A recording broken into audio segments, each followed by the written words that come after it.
Montréal, connu pour ses deux saisons, l'hiver et la construction, se prépare à des changements qui vont façonner le paysage de la ville et avoir un impact sur l'immobilier.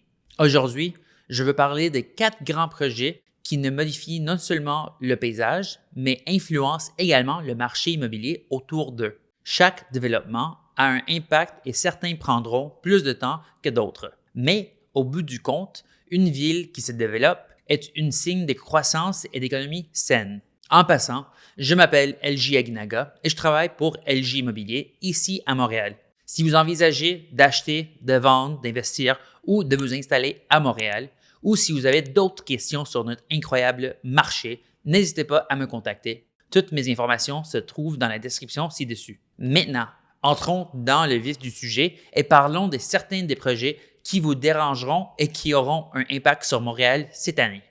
Notre voyage commence par le pont de l'île aux Tourtes, un lien crucial entre l'ouest de l'île et Vaudreuil vers Montréal. Depuis la fin de 2023, ce projet a eu un impact important sur la circulation sur l'autoroute 40. Le pont reliant l'autoroute transcanadienne à Montréal a fait l'objet des fréquents travaux d'entretien majeurs et cette année ne ferait pas d'exception.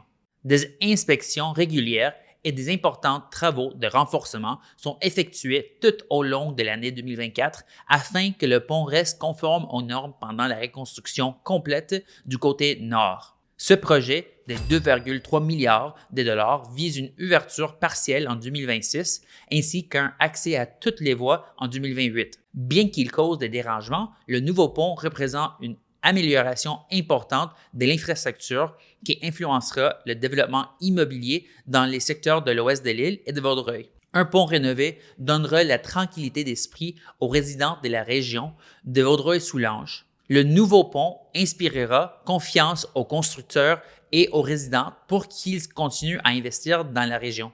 Je m'attends à ce que d'autres développements se poursuivent dans ce secteur. Parlons maintenant de la deuxième phase du REM. L'inauguration du REM en 2023 a permis un accès rapide de Brossard au réseau métropolitain. Maintenant, la deuxième phase offre beaucoup plus. La deuxième phase du REM ouvrira la plus grande partie du réseau au public, y compris la station la plus profonde du Canada d'ici à la fin de 2024. Les lignes vers l'ouest de l'île et de Montagne seront reliées par le tunnel sous le Mont-Royal, ajoutant un transport en commun rapide à des zones qui n'étaient auparavant desservies que par des trains et des autobus. Quant à la ligne de l'aéroport du REM, il faudra attendre encore un peu plus puisqu'elle n'ouvrira qu'en 2027 pour la troisième phase du REM. Le REM est le moyen de transport le plus rapide et le plus fluide. Nous avons commencé à voir des prix augmenter sur les propriétés proches des futures stations de la RTM il y a un certain temps. Même si nous pensons qu'une grande partie de la hausse a déjà été prise en compte, je pense qu'il y aura un peu plus d'augmentation après la réalisation des phases 2 et 3. L'accessibilité à l'aéroport changera la donne pour beaucoup de gens. Un autre projet de construction que j'aimerais souligner est celui des tunnels Ville-Marie et Vigée. Ces tunnels font partie intégrante de la navigation dans le centre-ville de Montréal. Les tunnels Ville-Marie et Vigée font l'objet d'un projet de rénovation de 2 milliards de dollars. Ces projets d'envergure visent à améliorer la sécurité et la durabilité, ce qui aura un impact sur la circulation au centre-ville de Montréal. Au-delà des inconvénients actuels, ces améliorations pourraient avoir un effet durable sur la dynamique immobilière des quartiers du centre-ville desservis par ces tunnels. Le gouvernement affirme que ces améliorations nous permettront d'éviter des travaux majeurs dans les tunnels au cours des 40 prochaines années. Le fait d'offrir au centre-ville 40 ans sans perturbation majeure au niveau de la circulation devrait permettre aux constructeurs de continuer à développer la zone sans causer trop de dérangements à ses habitants.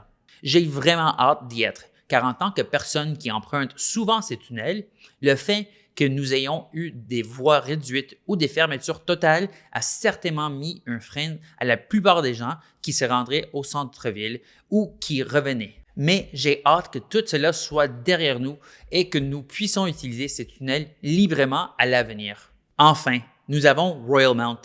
Notre dernier arrêt se situe au 8500 boulevard des Caries, où le méga-centre commercial Royalmount est en train de prendre forme.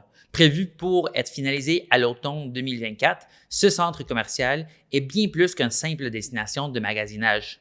Vous y trouvez plus de 200 magasins et boutiques. Différentes options de divertissement, notamment un complexe de cinéma, des théâtres et des espaces de loisirs.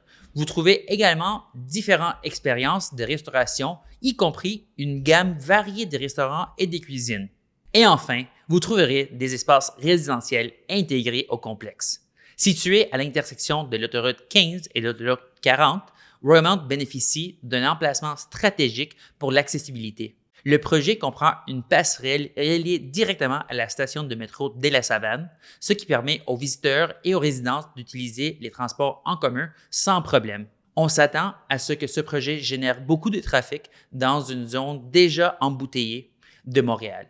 Nous nous attendons à ce qu'un grand nombre d'habitants de la Rive-Nord se rendent dans ces magasins et évitent le centre-ville.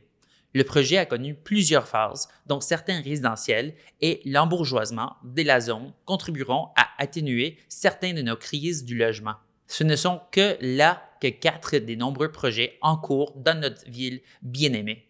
Qu'il s'agisse de l'expansion des réseaux de transport en commun, de la reconstruction des ponts essentiels ou de l'émergence de nouveaux centres commerciaux, chaque projet a un effet d'entraînement sur l'immobilier montréalais. À la fin de la journée, l'immobilier est directement lié à l'accessibilité et au transport en commun. Plus il est facile de se déplacer, plus les quartiers prennent de la valeur. En sécurisant notre réseau de transport, nous investissons dans nos infrastructures, ce qui renforce la confiance des consommateurs. J'espère que ces informations vous seront utiles.